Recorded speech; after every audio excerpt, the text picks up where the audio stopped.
বিসমিল্লাহির রহমানির রহিম। আসসালামু আলাইকুম রহমতুল্লাহ। আজকে আপনাদের সাথে ভিন্ন আঙ্গিকে পুকুর প্রস্তুতির একটা বিষয় নিয়ে আলোচনা করব। এই পুকুর প্রস্তুতির পদ্ধতিটা আমি বলবো যে নূতন, হয়তো বাংলাদেশে দুই একজন চাষি ভাবে করতে পারেন, কিন্তু অধিকাংশ চাষিরাই গতানুগতিক ধারায় পুকুর প্রস্তুতি করে। সম্পূর্ণ নূতনই বলা যায় এবং আধুনিক বিজ্ঞানসম্মত নিরাপদ একটা পুকুর প্রস্তুতি। আপনারা একটু বলেন তো যে ভিয়েতনাম এবং চায়না, তাদের মাছ চাষ করার যথেষ্ট পরিমাণে সুযোগ এই বাংলাদেশের মতো না থাকা সত্ত্বেও তারা কেন মাছ চাষে এত এগিয়ে? তাদের মাছ বা কেন চাষ করলে পরে তাদের পুকুরে প্রাকৃতিক খাদ্যের অভাব হয় না? কেন তাদের পুকুরের মাছ কখনো রোগাক্রান্ত হয় না? কেন তারা রাসায়নিক সার কিংবা কোনো রকম কেমিক্যাল ব্যবহার না করেও তারা মাছকে নিরাপদ রাখে? তাদের মাছের বৃদ্ধিটা আমাদের তুলনায় অনেক দ্রুত হয়। এর কারণটা কি? এর একটা মাত্রই কারণ, সেটা হলো তারা কিছু আধুনিক টেকনোলজি ব্যবহার করে। যেমন আমাদের এই এয়ারেটর বা বিভিন্ন পরিমাপক যন্ত্র যেটা আছে, এটা তো বাংলাদেশে অনেক চাষি ব্যবহার করে। কিন্তু তারা পুকুর প্রস্তুতি এতটা সাবধানতা অবলম্বন করে, এতটা নিরাপদ উপায় তারা পুকুর প্রস্তুতি করে। কারণ পুকুর প্রস্তুতি যদি সঠিকভাবে করা হয়, তাহলেই আপনি ধরা যায় যে আপনি 70% আপনি মেডিসিনকে বাদ দিয়ে দিলেন, আর বাকি 30% আপনার খাদ্য প্রধান, খাদ্যের গুণগত মান এবং মাসিক পরিচর্যার উপরে নির্ভর করে। তো পুকুর প্রস্তুতিটা খুবই গুরুত্বপূর্ণ। তো ভিয়েতনাম এবং চায়না, তারা যে পদ্ধতিতে তাদের পুকুরটা প্রস্তুতি করে, আজকে সেই পদ্ধতিটাই আপনাদেরকে আমি বলবো। এখানে দুটো ভাবেই করা যায়। ওরা সাধারণত পুকুরগুলোকে সেচ দেয়, সেচ দিয়ে তারপরে পুকুরটাকে ওরা শুকিয়ে ফেলে। অর্থাৎ যখন হালকা চিট ধরে, হালকা ফেটে ফেটে যায় পুকুরটা, এতে হয়তো 3 দিন 5 দিন বা 7 দিন পর্যন্ত সময় লাগতে পারে শুকানোর পরে। তো যদি আপনারা পুকুরটাকে শুকাতে পারেন, সবচেয়ে ভালো সেচ দিয়ে শুকলেন। আর যদি সেচ দেওয়া সম্ভব না হয়, কেন অনেক সময় তো এটা হয়ে ওঠে না, সেক্ষেত্রে আপনাকে পানিটা কিছুটা কমাতে হবে। হয়তো আপনি 1 ফুট 1.5 ফুট বা 2 ফুটের ভিতরে বা সর্বোচ্চ 3 ফুটের ভিতরে আপনি পানিটা নিয়ে আসলেন। তো প্রথমেই আমাদের প্রথম কাজ হলো পুকুরটা শুকানো। তো যারা পুকুর শুকোতে পারবেন তারা কি করবেন? আপনাদের যদি কাদা তুলে ফেলা সম্ভব হয়, যে কাদাটা কালো, কাদাটা পচা, কাদা থেকে গন্ধ আসছে, কিংবা কাদাটা স্বাভাবিকই আছে কিন্তু পরিমাণটা অনেক বেশি, হয়তো 1 ফিট 1.5 ফিট 2 ফিট কাদা আছে, তাহলে কিছুটা তুলে ফেললে ভালো। আর যদি সেটা তুলতে নাও পারেন, তাহলেও পুকুর সঠিকভাবে প্রস্তুত করা যাবে। সেক্ষেত্রে আমাদের চুনের পরিমাণটা একটু বেশি প্রয়োগ করতে হবে। তবে চায়না ভিয়েতনাম যেটা করে, ওরা পুকুরটাকে শুকিয়ে তারপরে ওরা সেখান থেকে কাদাটা তুলে ফেলে। হয়তো 3 ইঞ্চি 4 ইঞ্চি বা সর্বোচ্চ 5-6 ইঞ্চি পর্যন্ত ওরা কাদাটা রাখে। এর বেশি কাদাটা ওরা, উদ্বৃত্ত কাদাটা তুলে ফেলে। তো এই কাদাটা তুলে ফেলার পর যখন মাটিটা একটু শুকিয়ে চিট ধরবে, একটু হালকা ফাটল ধরবে, তখন প্রতি শতকে চুন, অবশ্যই পাথুরে চুন, যেটা চাকা আকারে বস্তায় পাওয়া যায়, এটা ভিজানোর পরে গরম গরম অবস্থায় প্রতি শতকে সর্বনিম্ন 200 গ্রাম প্রয়োগ করতে হবে। আর যদি কাদাটা একটু কালো হয়, কাদাটা একটু দুর্গন্ধযুক্ত হয়, বা আপনি পুকুরে বেশি পরিমাণে রাসায়নিকের পূর্বে ব্যবহার করেছেন, বিভিন্ন ধরনের মেডিসিন, বিভিন্ন অ্যান্টিবায়োটিক ব্যবহার করেছেন, সেক্ষেত্রে আপনাকে 300 400 বা 500 গ্রাম পর্যন্ত। আর যদি কাদার পরিমাণটা খুব বেশি হয়, যে 1 ফিট 1.5 ফিট বা 2 ফিট কাদা রয়েছে, সেক্ষেত্রে আপনি 500 গ্রাম থেকে 1 কেজি 1.5 কেজি, 2 কেজি, 3 কেজি পর্যন্ত চাইলে ব্যবহার করতে পারেন। তবে সাধারণত শুকনো পুকুরে 1 কেজি পর্যন্ত ব্যবহার করলেই চলে। আর যদি পুকুরে পানি থাকে সেক্ষেত্রে আমার কাদার পরিমাণ কম থাকলেও আমি কমপক্ষে 250 থেকে 300 গ্রাম চুন ব্যবহার করব। আর যদি কাদাটা কালো পচা বা বেশি পরিমাণ কাদা হয় সেক্ষেত্রে আপনাকে 2 কেজি 3 কেজিও চুন ব্যবহার করা লাগতে পারে। আর চুনটা এজন্য ব্যবহার করবেন যে আপনার পুকুরে এই যে কালো কাদা বা পচা কাদা বা বেশি পরিমাণ কাদা যেখানে রয়েছে, এর মানেই হলো এখানে জৈব পদার্থের একটা ডিপোজিট এখানে হয়ে আছে, যেটা অপচনশীল অবস্থায় পড়ে রয়েছে। এখান থেকেই আমার পুকুরে অ্যামোনিয়া তৈরি হবে, এখান থেকেই আমার পুকুরে খারাপ ব্যাকটেরিয়া তৈরি হবে। তো আগে এই চুন দিয়ে আমাকে এর পচন প্রক্রিয়াটা সম্পন্ন করতে হবে এবং জীবাণু মুক্ত করতে হবে। তো প্রথম কাজ হলো আমরা এখানে চুনটা ব্যবহার করব। সেটা আমার পুকুরের অবস্থার উপরে নির্ভর করে। চুনটা ব্যবহার করার 1 দিন 2 দিন বা 3 দিন পরে, 2 থেকে 3 দিন পর করলেই সবচেয়ে ভালো। আমি পুকুরে পানি নিয়ে আসলাম 2 থেকে 3 ফিট, এর বেশি আনাটা ঠিক হবে না। 2 থেকে 3 ফিট পানি আনাটাই সবচেয়ে ভালো। আর যাদের পুকুরে পানি থাকা অবস্থা প্রস্তুত করবেন তারা তো এমনিতেই 2.5 থেকে 3 ফিট পানি রেখে তারপরে পুকুরটা প্রস্তুত করবেন। এই পানিটা আনার পরে, এর আগে আপনার যে কাজটা করতে হবে যে আপনার পুকুরের চারপাশে আপনাকে নেট দিয়ে ঘিরে ফেলতে হবে, যেন সাপ, ব্যাঙ, গুই সাপ বা কুচে বা এইসব মানে রাক্ষসী প্রাণী যারা যারা আমাদের মাছের ক্ষতি করে, এরা যাতে পুকুরে ঢুকতে না পারে। বিশেষ করে নতুন পুকুরে কিন্তু ব্যাঙের আক্রমণ হয় মারাত্মকভাবে। যখন পানিটা একদম স্বচ্ছ ফটিক জল থাকে, যখন চুন টুন দিয়ে একদম পরিষ্কার করা হয়, তখনই এসে দেখবেন যে সেখানে ব্যাঙ অসংখ্য পরিমাণ ডিম ছেড়ে দিয়েছে। তো এই জন্য নেট দিয়ে ঘিরে ফেলতে হবে, আর কিচ্ছু আমাদের দেওয়ার দরকার নেই। এরপরে যে কাজটা হবে, কোন রকম কোনো রাসায়নিক সার বা কোনো কেমিক্যাল ব্যবহার করা যাবে না। এখানে ব্যবহার করতে হবে একটা প্রোবায়োটিক। সেই প্রোবায়োটিকটা কিভাবে তৈরি করবেন খুব সামান্য খরচ, এখনই বলবো। তো প্রোবায়োটিকটা এজন্য দেবেন কারণ আমি আমার পুকুরের মাটির প্রয়োজন অনুসারে আমি যে চুনটা প্রয়োগ করে এর পচন প্রক্রিয়াটা সম্পন্ন করলাম, এখন এখানে যে জৈব পদার্থটা আছে, আমি তো অ্যামোনিয়াটা বের করেছি, আমি খারাপ জীবাণুটা কিছুটা মেরেছি। এখন এখান থেকে আমার তো খাদ্য উৎপাদন করতে হবে, আমার তো প্রাকৃতিক খাদ্য তৈরি করতে হবে পর্যাপ্ত পরিমাণে। কারণ আমি আমার মাছ চাষের আমি 30 থেকে 40% বা 50% পর্যন্ত আমি প্রাকৃতিক খাদ্যের দ্বারা আমার সম্পূরক খাদ্যের চাপ আমি কমাবো, আমি সেভ করবো এখানে। তো এই জন্য আপনাকে একটা প্রোবায়োটিক ব্যবহার করতে হবে এবং এই প্রোবায়োটিকটা তৈরি করা যথেষ্ট পরিমাণে সহজ একটা কাজ। প্রোবায়োটিক তৈরি করতে আমাদের মাত্র 3টি উপাদান লাগবে। একটা হলো চিটাগুড়, দ্বিতীয়টা হলো চালের কুড়া, অটো ব্র্যান অথবা গমের ভুসি, অর্থাৎ ওই গুঁড়ো ভুসি যেটা, এবং পানি। এই 4টা উপাদান। তা আপনি এই প্রোবায়োটিকটা তৈরি করার জন্য প্রতি শতাংশ হিসাবে চিটাগুড় হলো 20 থেকে 30 গ্রাম, 20 গ্রামই এনাফ। প্রতি শতাংশে 20 গ্রাম চিটাগুড়, 50 থেকে 60 গ্রাম হলো পুরা ব্র্যান অথবা গমের ভুসি। প্রোবায়োটিক হলো 2 থেকে 3 গ্রাম।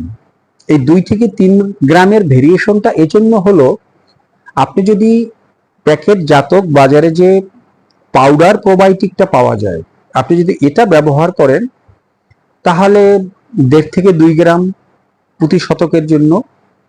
আর যদি আপনার নিজের তৈরি প্রোবায়োটিক মানে লিকুইড প্রোবায়োটিকটা ব্যবহার করেন সেক্ষেত্রে 2.5 থেকে 3 গ্রাম বা 2 থেকে 3 গ্রাম, এবং 25 থেকে 30 লিটার পানি। তো আমাদের কয়টা উপাদান? 4টা। আমি প্রথমে গুড় নিলাম, চিটাগুড়, সাথে কুড়ো, ব্র্যান অথবা ভুসি এবং প্রোবায়োটিক, সাথে পানি নিয়ে আমি এটাকে ভালো করে একত্রে এই মিশ্রণটা করে এটাকে ভালো করে নেড়ে একদম ঘেটে এটাকে একটা ছায়াযুক্ত জায়গায়, অবশ্যই অন্ধকার জায়গায় না, রৌদ্রময় জায়গায় না, একটা ছায়াযুক্ত শীতল জায়গায় এখানে রাখতে হবে 36 থেকে 48 ঘন্টার জন্য। এবং এর ঢাকনাটা অবশ্যই এয়ারটাইট করা যাবে না। বাতাস চলাচল করতে পারে, হয়তো আপনি ঢাকনাটা ফাঁকা রাখলেন, অথবা আপনি একটা সালার চট কিছু একটা উপরে দিয়ে রাখলেন যাতে বাতাসটা বন্ধ হয়ে না যায়। তো প্রথম দিন আপনি এখানে দিলেন, দ্বিতীয় দিন সকালবেলা এটাকে একটু হালকা ঘেটে দিলেন, একটা নাড়া দিয়ে একটু ঘেটে দিয়ে দিলেন। এভাবে 36 থেকে 48 ঘন্টা যখন আপনি ফার্মেন্টেড করবেন, তখন দেখবেন যে এখান থেকে একটা টক একটা ঝাঁঝালো গন্ধ বের হয়ে আসছে, এখানে কিছুটা বুদবুদ বের হয়ে আসছে, কিছুটা ফেনার মতো আসছে, কিন্তু এর যে গন্ধটা সেটা খুব লোভনীয় একটা গন্ধ, মানে কোনো রকম পচা গন্ধ বা দুর্গন্ধ আসবে না। যদি আসে তাহলে সম্পূর্ণ মিশ্রণটাকে আপনার ফেলে দিতে হবে। তো যখন বুদবুদ থাকবে, ফেনা থাকবে এবং একটা টক ঝাঁঝালো একটা মিষ্টি গন্ধ আপনার স্মেলটা নাকে আসবে, আপনি বুঝবেন যে এটা তৈরি হয়ে গেছে। তখন এই প্রোবায়োটিকটা আপনি সমস্ত পুকুরে, এই যে 2-3 ফিট পানি আপনি দিলেন, এখানে আপনি এটাকে ছিটিয়ে দেবেন। তো এটাকে ছিটিয়ে দিলে আপনি ওই যে চুন দিয়ে যে জৈব পদার্থের পচন প্রক্রিয়াটা সম্পন্ন করলেন, ওই জৈব পদার্থটা ওখান থেকে এই যে আমার যে ব্যাকটেরিয়া, এই ব্যাকটেরিয়া এটাকে খাবে। আমি এই যে কুড়ো বা ভুসি যেটা দিলাম, এ দিয়ে আমি বেসিলাস গ্রুপের একটা ব্যাকটেরিয়ার কালচার আমি এখানে করলাম। তো এই বেসিলাস গ্রুপের ব্যাকটেরিয়াটা, এটা আমার এই জৈব পদার্থের ভিতরে যত অ্যামোনিয়া থাকবে, দূষিত পদার্থ যা থাকবে সবকিছু ও খেয়ে ফেলবে, খেয়ে আমার মাটির পিএইচ মানটাকে নিয়ন্ত্রণ করবে, আমার অক্সিজেন ধারণ ক্ষমতা বাড়াবে, মাটির গুণগত মান বাড়াবে, এবং আমার জুপ্ল্যান্টন এই ব্যাকটেরিয়াকে খাবে এবং জুপ্ল্যান্টনকে আমার মাছ খাবে। অর্থাৎ আমার পুকুরে কোনো রকম কোনো দূষিত ভাইরাস বা ব্যাকটেরিয়া এসে আক্রমণ করতে পারবে না, কারণ ভালো ব্যাকটেরিয়া পর্যাপ্ত পরিমাণে থাকবে, আমার প্রাকৃতিক খাদ্যের কখনো ঘাটতি পুকুরে হবে না। 2 থেকে 3 দিন আমাকে এই প্রোবায়োটিকটা দেওয়ার পরে রেখে দিতে হবে, এবং প্রতিদিন দুপুরবেলা পানিতে একটু ঢেউ তুলতে হবে। আর যাদের এয়ারেটর আছে তারা হয়তো দুপুর টাইমে আপনার 1 ঘন্টা এয়ারেটরটা চালালেন, অর্থাৎ পানিটাকে একটু নেড়ে চেড়ে দিলেন। 2 থেকে 3 দিন পরে আমাকে হালকা আরেকটা ডোজ করতে হবে। এই ডোজটা হলো প্রতি শতকের জন্য 10 থেকে 12 গ্রাম চিটাগুড় এবং 20 থেকে 30 গ্রাম কুড়ো অথবা ভুসি অথবা ব্র্যান, এই 2টা উপাদান পানির সাথে এটাকে গুলে আপনি চাইলে 24 ঘন্টা ফার্মেন্টেশনও করতে পারেন। আর যদি তৎনগদ গুলে পানিতে গুলে এটা সমস্ত পুকুরে ছিটিয়ে দিতে চান, তাও আপনি দিতে পারেন। আর যারা পাউডার ফরম্যাটের চিটাগুড়টা ব্যবহার করবেন, তারা ব্র্যান্ড বা ভুসির সাথে পাউডার ফরম্যাট এটা মিক্সার করে সমস্ত পুকুরে আপনি ছিটিয়ে দিতে পারেন, কোনো সমস্যা নেই। তো এই পরিমাণটা দেওয়ার পরে আপনি আবার 2 থেকে 3 দিন আপনি এই এয়ারেটর দিয়ে কিছুটা এয়ারেশন দিলেন, অথবা আপনি দুপুরবেলা কিছু পুকুরে ঢেউ তুললেন, পানিটাকে একটু ওলট পালট করে দিলেন। এখন আপনি যদি প্রথমবারই আপনার চুন প্রয়োগের পর যদি আপনার চুনের পরিমাণটা মাটিতে সঠিকভাবে হয়, তাহলে প্রথম ডোজ করার পরে দেখবেন যে আপনার পানিটা আহ, সবুজ, মানে একটা কি বলবো, একদম মানে এই যে কচি যে কচু পাতাটা, মানে এরকম গ্রিন, দূর থেকে দেখলে খুব সবুজ মনে হয়, যে স্বচ্ছ একটা সবুজ, কিন্তু কাছে গিয়ে যখন পানিটা আপনি হাতে তুলবেন তখন দেখবেন যে পানিটা একদম সাদা। এটাই হলো একদম উপযুক্ত একটা পানির কালার। যদি এই কালারটা পর্যাপ্ত পরিমাণে এসে থাকে, মানে আপনার মনে হয় যে না আমার কালার ঠিক আছে আর দরকার নেই, তাহলে দ্বিতীয়বার এই ছোট ডোজটা করতে হবে না। আর যদি মনে হয় যে না কালারটা পরিপূর্ণভাবে আসেনি, তাহলে আপনি দ্বিতীয়বার এই ছোট ডোজটা আপনি করে দিলেন। তো এই ডোজ করার পরে আপনি এয়ারেশন দিলেন এবং 2 থেকে 3 দিন এই অবস্থা আপনি রেখে দিলেন। তাতে দেখবেন যে আপনার পুকুরের পানিটা একদম এরকম স্বচ্ছ সবুজ হয়ে গেছে, মানে আপনার পুকুর শতভাগ রেডি হয়ে গেছে। এখন আপনি মাছ ছাড়ার জন্য আপনি প্রস্তুতি নিতে পারেন, অর্থাৎ আপনি তৃতীয় দিন বা চতুর্থ দিনে আপনি এখানে মাছ ছেড়ে দিতে পারেন। মাছ ছেড়ে দেওয়ার আগে আপনাকে এখানে ব্যবহার করতে হবে লবণ। এই লবণটা 200 গ্রাম, 250 গ্রাম বা 300 গ্রাম, এটা আপনার প্রস্তুতকালীন সময় পুকুরের মাটির ধরনটা কেমন ছিল। মাটিটা যদি ভালো থাকে তাহলে আপনি 200 গ্রাম, আর যদি মাটিটা ভালো না থাকে বা কাদার পরিমাণটা বেশি থাকে তাহলে আপনি 250-300 গ্রাম দিলেন। এই লবণটা দিয়ে আপনি মাছ ছাড়ার আগের দিনেও লবণটা দিতে পারেন, এবং মাছ ছাড়ার সময়, অর্থাৎ আপনি লবণটা দিয়ে আপনি মাছটা ছেড়ে দিলেন, মাছ ছাড়ার সাথে সাথে আপনি একটু আগেই আপনি লবণটা দিতে পারেন। তবে লবণটা সবচেয়ে ভালো হয় যদি আপনি এই লবণের 60 থেকে 70% লবণ আপনি পানির সাথে গুলে দেন, এবং 30 থেকে 40% এই লবণটা যদি সারের মতো সমস্ত পুকুরে আপনি ছিটিয়ে দেন, তাহলে আপনি খুব ভালো একটা ফল পাবেন, মানে অনেক ভালো একটা রেজাল্ট আপনি এখান থেকে পাবেন। এবং যেদিনকে আপনি লবণটা দিবেন বা মাছ যেদিনকে ছাড়বেন, এর আগের দিন যদি সম্ভব হয় আপনি পুকুরটাকে একটু হরহা টানবেন, অর্থাৎ এদিকে একবার টানলেন পুরো পুকুরে, আবার আড়াআড়ি করে আরেকবার পুরো পুকুরে আপনি হরহাটা টেনে দিলেন।